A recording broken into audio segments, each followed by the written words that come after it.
আমাদের সবচেয়ে কষ্টের দিনগুলোতে, ভয়াবহ দিনগুলোতে যিনি অকুত ভয় পতাকা তুলে সামনের দিকে এগিয়ে গেছেন, আমাদের সেই সকলের প্রিয় সঞ্জিতা তুলি।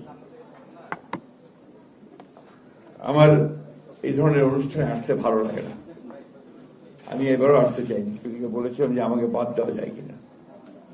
আমি আসলেই আমার যে কষ্ট হয়,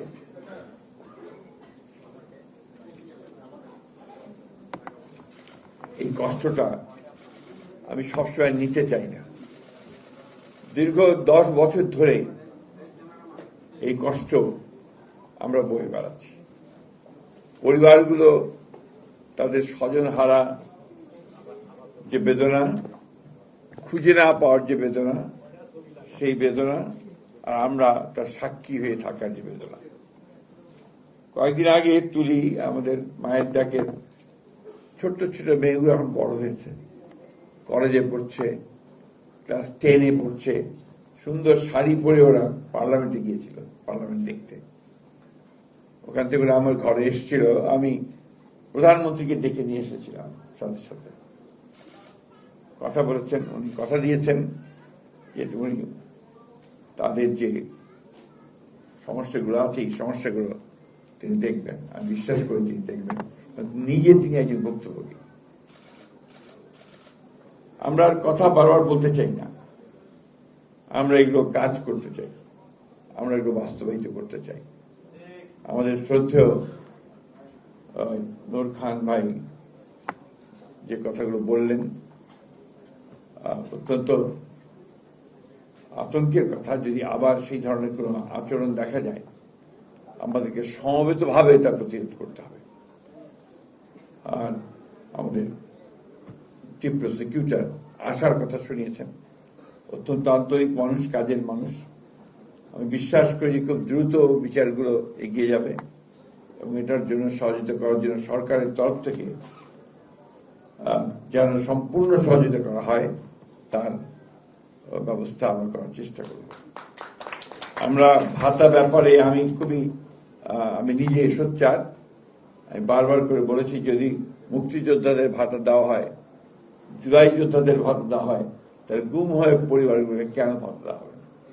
অবশ্যই ভাতা দিতে হবে এবং সেটা আমরা এই বাজেটেই তার প্রভিশন রাখার ব্যবস্থা করবো ইনশাআল্লাহ। এটা কম্পেনসেট করা যাবে না, তাদের ক্ষতিগুলো পাশে তো দাঁড়াতে পারি আমরা, আমাদের রাষ্ট্র হিসেবে আমরা তাদের সহযোগী হিসেবে তাদের পাশে তো দাঁড়াতে পারি, তাদেরকে সাহস দিতে পারি। যখন এই বাচ্চাগুলো বড় হচ্ছে, ভালো স্কুলে পড়া, একটু ভালো থাকা এবং তাদের ভবিষ্যৎকে নির্মাণ করবার জন্য সুযোগ সৃষ্টি করে দেওয়া, এই বিষয়গুলো তো রাষ্ট্র করতে পারে। আমি বিশ্বাস করি যে এগুলো রাষ্ট্র করবে, এটা রাষ্ট্রের দায়িত্ব বলে আমি বিশ্বাস করি। আমি কথা বেশি বলবো না, আমি এই কথা বারবার করে বলতে চাই যে আমরা আর এই গুম হয়ে যাওয়া ঘটনাগুলোর সঙ্গে সম্পৃক্ত হতে চাই না ভবিষ্যতে।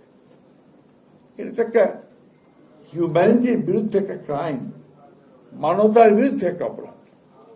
প্রকাশ্যে এদের বিচার হওয়া উচিত এবং এদের শাস্তি হওয়া উচিত। আল্লাহর অশেষ রহমতে সবচেয়ে ভয়াবহ যে লোকটা, এই রিয়া, সে ধরা পড়েছে, তার বিচার হচ্ছে। আরেকজন ধরা পড়েছে দুবাইতে, বেনজির। তাদের যে বডি ল্যাঙ্গুয়েজ ছিল, তাদের যে অহংকার, দাম্ভিকতা ছিল, দেখুন আল্লাহ তারা ঠিক তাদেরকে আবার হাজির করছে আদালতের সামনে, জনগণের সামনে, কোর্টের সামনে। আমি বিশ্বাস করি একে একে প্রত্যেকটা ধরা পড়বে, প্রত্যেকের বিচার হবে, আল্লাহ তাআলা আমাদেরকে সেটা দেখাবে, আমি তো বিশ্বাস করি। আমরা এই সব গুম হওয়া, অত্যাচারিত, নির্যাতিত, এগুলো কোনো দলীয় রাজনীতি করতে চাই না। এ ব্যাপারে আমরা সবাই এক। আমরা বিচার চাই, আমরা তাদের পাশে দাঁড়াতে চাই, তাদের স্বীকৃতি চাই, তাদের আইনের যে শক্তি, সেই শক্তি তাদের হাতে তুলে দিতে চাই।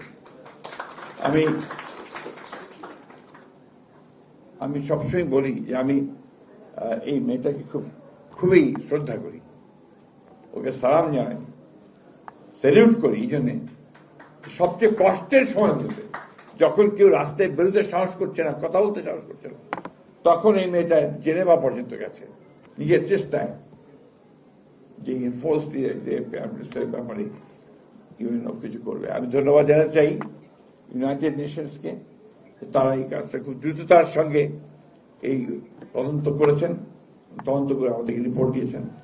আমাদের আগে মেয়েটার কথা কি নাম, উমা খান, আমি তাকেও আজকে স্মরণ করতে চাই, মনে করতে চাই, ট্রেমেন্ডাস সাপোর্ট দিয়েছে আমাদের সেই সময়। সেই সময় ইউএনডিপির যে ছিলেন আমাদের গোয়েন, উনি আমাদেরকে প্রচন্ড সমর্থন দিয়েছেন, আমরা সাহস পেতাম তাদের সঙ্গে কথা বললে। ওই সময় আমরা সাহস পেয়েছি। আমি বিশ্বাস করি আজকে যখন এই যে মেয়েটা পাশে সামনে আছে, ওই ছোট ছোট মেয়েগুলো যখন বলে যে বলে গেল আপনি,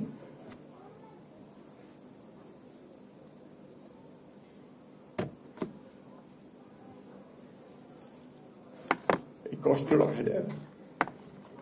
আপনাকে অনেক ধন্যবাদ। শুধু এইটুকু বলতে চাই, আমরা আপনাদের সঙ্গে আছি এবং এই লড়াইয়ের সংগ্রামে আমরা শেষ পর্যন্ত আপনাদের সঙ্গে থাকব। আমি বিশ্বাস করি যে ভবিষ্যতে আমাদের